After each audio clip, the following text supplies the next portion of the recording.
ಬ್ರಹ್ಮರ್ಷಿ ಪಿತಾಮಹ ಪತ್ರಿಜಿ ಗುರು ದಂಪತಿಗಳಿಗೆ ಇಲ್ಲಿರುವ ಎಲ್ಲ ಆತ್ಮಸ್ವರೂಪಗಳಿಗೂ ಕೋಟಿ ಕೋಟಿ ಧನ್ಯವಾದಗಳು.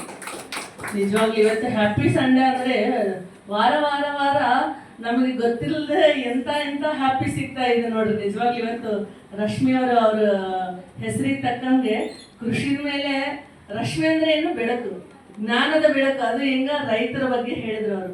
ನಿಜವಾಗ್ಲೂ ಪ್ರತಿನಿತ್ಯ ನಮಗೆ ಆಹಾರ ಬೇಕು. ನಾವು ಟೀಚರ್ ಆಗಲಿ, ಡಾಕ್ಟರ್ ಆಗಲಿ, ಇಂಜಿನಿಯರ್ ಆಗಲಿ, ಆಕ್ಟರ್ ಆಗಲಿ, ನಾವು ಸಾಮಾನ್ಯವಾಗಿ ಎಲ್ಲರೂ ತಿನ್ಬೇಕಾಗಿರೋದು ಅನ್ನ. ಅದ್ರದ್ದು ಅವ್ರು ಎಷ್ಟು ಚೆನ್ನಾಗಿ ಹೇಳಿದ್ರು. ನಿಜವಾಗ್ಲೂ ತುಂಬಾ ಅದ್ಭುತವಾಗಿತ್ತು ರೀ. ಬಹಳ ಚೆನ್ನಾಗಿತ್ತು ನಿಮ್ಮ ಒಂದು ಈ ಸತ್ಸಂಗ. ಒಂದೊಂದು ವರ್ಡ್ ಎಷ್ಟು ಎಲ್ಲಿ ಒಂದು ತೊಡಕದಂಗೆ ನೀವು ಬಹಳ ನೀಟಾಗಿ ಕೇಳ್ಕೊಂತ ಬಂದ್ರಿ. ಆಮೇಲೆ ನಾವು ಏನೇ ಓದಿದ್ರು, ಬುಕ್ ಓದಿದ್ರು, ಮಾಡಿದ್ರು, ಅದರಲ್ಲಿ ಇರೋದು ಒಂದು ಅಳವಡಿಸ್ಕೊಂಡ್ರೆ ಸಾಕು, ನಾವು ಸಾರ್ಥಕ ಆದಂಗೆ. ಅದು ನಾವು ಓದಿವಿ, ಮಾಡೀವಿ, ಇಷ್ಟೊತ್ತು ಧ್ಯಾನ ಮಾಡೀನಿ, ಇದು ಯಾವುದು ಸಾರ್ಥಕ ಅಲ್ಲ. ಅದು ಆಚರಣೆದಲ್ಲಿ ಇದ್ದಾಗ ಒಂದು ಪಾಯಿಂಟ್ ಕೂಡ ನಾವು ಮಾಡಿದ್ರೆ ಅಲ್ಲಿ ಸಾರ್ಥಕವಾದ ಜೀವನ ಅಂತ ಹೇಳಿದ್ರಿ.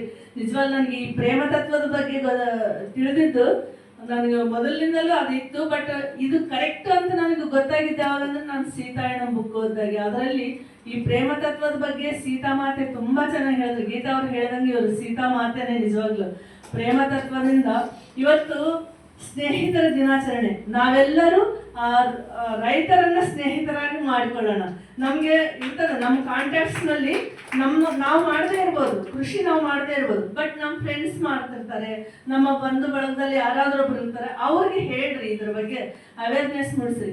ನನಗೆ ತಿಳಿದ ಮಟ್ಟಿಗೆ ಮೇಡಮ್ ಅವ್ರು ಹೇಳಿದ್ದು ಯಾಕಂದ್ರೆ ಅನ್ನದಾತ ಅನ್ನೋದು ಅವ್ರಲಿಂದನೇ ನಮ್ಮ ಜೀವನ ಅನ್ನೋ ಒಂದು ಚಿಕ್ಕ ವಿಷಯ ನನಗೂ ಗೊತ್ತಿರೋದ ಕಾರಣ ನಾನು ಎಲ್ಲಿ ಧ್ಯಾನಕ್ಕೆ ಹೋದ್ರು ಕೂಡ ಫಸ್ಟ್ ಅಲ್ಲಿ ಯಾರಾದ್ರೂ ರೈತರು ಇದಾರ ಅಂದ್ರೆ ನಾನು ಖಂಡಿತ ಅವ್ರಿಗೆ ಹೇಳ್ತಾ ಇದ್ದೆ.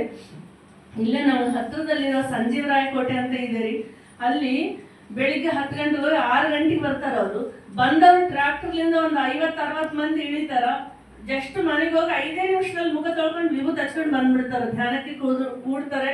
ಅವ್ರಿಗೆ ಏನು ಹೇಳಕ್ಕಾಗಲ್ಲ. ಅವ್ರಿಗೆ ಎಷ್ಟು ಎಲಿಜಿಬಿಲಿಟಿ, ಹೆಂಗ ಅವ್ರು ಡೈಲಿ ಬೆಳಿಗ್ಗೆ ಹೋದ್ ಕೂಡ ಅವ್ರಿಗೆ ಹೇಳಿದ್ರೆ, ನೀವು ನಿಮ್ದು ಊಟ ಆಯ್ತಾ, ನಿಮ್ದೇನಾಯ್ತಾ, ಅದು ಇದು ಸುದ್ದಿ ಮಾತಾಡ್ದಂಗ ಧ್ಯಾನ ಮಾಡಿ ನೀವು ಕೆಲಸ ಸ್ಟಾರ್ಟ್ ಮಾಡ್ರಿ. ನೀವು ಮಾಡ್ದಂತ ಬೆಳೆದಂತ ಒಂದೊಂದು ಕಾಳು ಎಷ್ಟೋ ಮಂದಿ ಧ್ಯಾನಿಗಳಾಗ್ತಾರೆ. ಎಲ್ಲರೂ ಇದು ಊಟ ಮಾಡಿದವರೆಲ್ಲರೂ ಧ್ಯಾನಿಗಳಾಗ್ಲಂತ ಆ ಶಕ್ತಿ ನಿಮ್ಮಲ್ಲಿದೆ. ಒಬ್ಬರು ರೈತನಿಗಿದೆ, ಹಾಗೆ ಒಬ್ಬ ಟೀಚರ್ಸ್ಗೂ ಇದೆ. ಆ ಮಕ್ಕಳಲ್ಲಿ ಕೂಡ ಆ ಜ್ಞಾನದ ಬೆಳಕನ್ನು ಬೆಳೆಸುವ ಶಕ್ತಿ ಟೀಚರ್ಸ್ಗಿದೆ ಹೇಗೋ ಹಾಗೆ ರೈತನ ಬೆಳೆಯುವಂತ ಒಂದು ಆ ಧಾನ್ಯಗಳಲ್ಲಿ ಕೂಡ ಈ ಶಕ್ತಿ ಇದೆ. ಹಾಗಾಗಿ ನಾವು ಆದಷ್ಟು ಎಲ್ಲೇ ಆಗ್ಲಿ ನಮ್ಮ ಸರೌಂಡಿಂಗ್, ನಮ್ಮ ಕಾಂಟ್ಯಾಕ್ಟ್ ಫೋನಲ್ಲಿ ನಮ್ಮ ಕಾಂಟ್ಯಾಕ್ಟ್ಸ್ ಏನಿರ್ತಾವಲ್ಲ ಅದರಲ್ಲಿ ಕೂಡ ಯಾರಿರ್ತಾರೋ ಅವ್ರಿಗೆ ಈ ಸಣ್ಣ ವಿಷಯ ಹೇಳ್ರಿ, ಬಹಳ ಚೆನ್ನಾಗಿರುತ್ತೆ. ನಿಜವಾಗ್ಲೂ ನೋಡ್ರಿ, ನಾವ್ ಏನ್ ಹೇಳ್ತೀವಲ್ಲ ಅದು ಆಚರಣೆದಲ್ಲಿ ಇದ್ದಾಗನೇ ಅದ್ರದ್ದು ಅನುಭವ. ಮಾತು ಅವರು ಆಚರಣೆದಲ್ಲಿ ಇದ್ದಿದ್ದಕ್ಕೆ ಅವ್ರ ಮಾತುಗಳು ಹೆಂಗ್ ಬರ್ತಾ ಇದ್ವು ನೋಡ್ರಿ, ಹೊಳಗಿಂದ ಬರ್ತಾ ಇದ್ವು. ಅವರು ಯಾವುದು ಕೃತ್ರಿಮ ಅಂತ ಎಲ್ಲಿ ಅನಿಸ್ಲೇ ಇಲ್ಲ. ಬಹಳ ಚೆನ್ನಾಗಿತ್ರಿ ನಿಮ್ದು ಒಂದು ಮತ್ತೆ ನಿಮ್ಮ ಒಂದು ಈ ಜ್ಞಾನ ನಮಗೆ ಬೇಕು. ತುಂಬಾ ಅವೇರ್ನೆಸ್ ಮೂಡಿಸಿದ್ರೆ. ನಿಜವಾಗ್ಲೂ ಸಮಥಿಂಗ್ ಸ್ಪೆಷಲ್ ಸಂಡೇ ಇವತ್ತು. ನಿಜವಾಗ್ಲೂ ಈ ಮಾತು ಮಾತ್ರ ಸತ್ಯ. ನಾವೆಷ್ಟು ಆತ್ಮಜ್ಞಾನದ ಬಗ್ಗೆ ತಿಳ್ಕೊಂಡಿದ್ದಕ್ಕೆ ನಾವೆಲ್ಲರೂ ಇಲ್ಲಿ ಬಂದಿದ್ದೀವಿ. ಆದ್ರೆ ಪ್ರಾಕ್ಟಿಕಲ್ ಆಗಿ ಕೂಡ ಜೀವನ ಹಿಂಗ ಆಧ್ಯಾತ್ಮಿಕ ಜೀವನ ಈ ಕೃಷಿಯಿಂದ ವಿಜ್ಞಾನ ಅಂತ ಏನೈತಲ್ಲ ಅಲ್ಲಿಂದನೇ ಶುರುವಾಯ್ತು ನೋಡ್ರಿ. ಕೃಷಿ ವಿಜ್ಞಾನ ನಿಮ್ಮ ಹೆಸರಿನಲ್ಲೇ ಇದೆ ಅಲ್ಲ, ರಶ್ಮಿ ಅನ್ನೋದು. ಅಲ್ಲಿನೇ ಆ ಕೃಷಿ ವಿಜ್ಞಾನದಿಂದ ನೀವು ಸ್ಟಾರ್ಟ್ ಮಾಡಿದ್ರಿ. ಅದು ಮತ್ತಷ್ಟು ಬೆಳೀಲಿ.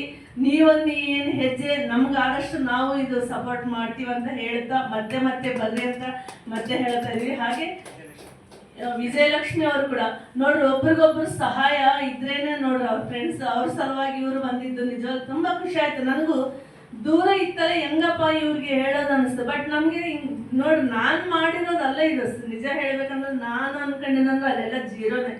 ಒಂದು ಮಾಸ್ಟರ್ಸ್ ಇಲ್ಲಿ ನಮ್ಮಿರೋರು ಎಲ್ಲರ ಸಂಕಲ್ಪ ಇದು. ನಮ್ಮ ಏನ್ ತಪನ ಐತಲ್ಲ, ಇನ್ನ ಏನೋ ತಿಳ್ಕೊಬೇಕಂತ ಆ ತಪನನೇ ಹಿಂಗ ಮಾಸ್ಟರ್ಸ್ನ ಕರೆಸ್ತಾ ಇರೋದು. ಹಾಗೆ ಅವ್ರ ಜೊತೆಗೆ ಅವ್ರು ವಿಜಯಲಕ್ಷ್ಮಿ ಅವರು ವಿಜಯವನ್ನ ಜೊತೆಗಿಟ್ಕೊಂಡೇ ಬಂದ್ರು. ಅವರು ಲಕ್ಷ್ಮಿಯನ್ನ ವಿಜಯವನ್ನ ಜೊತೆಗಿಟ್ಕೊಂಡೇ ಬಂದ್ರು. ಖಂಡಿತ ತುಂಬಾ ಅದ್ಭುತ ನಿಮ್ಮ ಒಂದು ಈ ಸ್ನೇಹ. ಇವತ್ತು ಸ್ನೇಹಿತರ ದಿನಾಚರಣೆಯಿಂದ ಇಬ್ಬರು ಸೇರಿ ಬಂದಿದ್ದಾರೆ. ಹಿಂಗೆ ನಿಮ್ಮ ಈ ಗೆಳತನಿಂದ ಬೆಳಲಿ, ನಿಮ್ಮ ಜ್ಞಾನ ಬೆಳಕುಗಳು ಇನ್ನ ಬೆಳಗಲಿ ಇದೇ ತರ ಅಂತ ಹೇಳ್ತೆ. ಇವತ್ತಿನ ಅನ್ನದಾತ ಮಂಜುಳಾ ಅವ್ರ ಪರವಾಗಿ ಅಜ್ಜಿ, ಅವ್ರ ತಾಯಿ ಅವ್ರು ಬಂದಿದ್ದಾರೆ. ಅವ್ರಿಗೆ ಅವ್ರ ಕುಟುಂಬ ಸದಸ್ಯರಿಗೆ ಈ ಆತ್ಮಜ್ಞಾನ, ಈ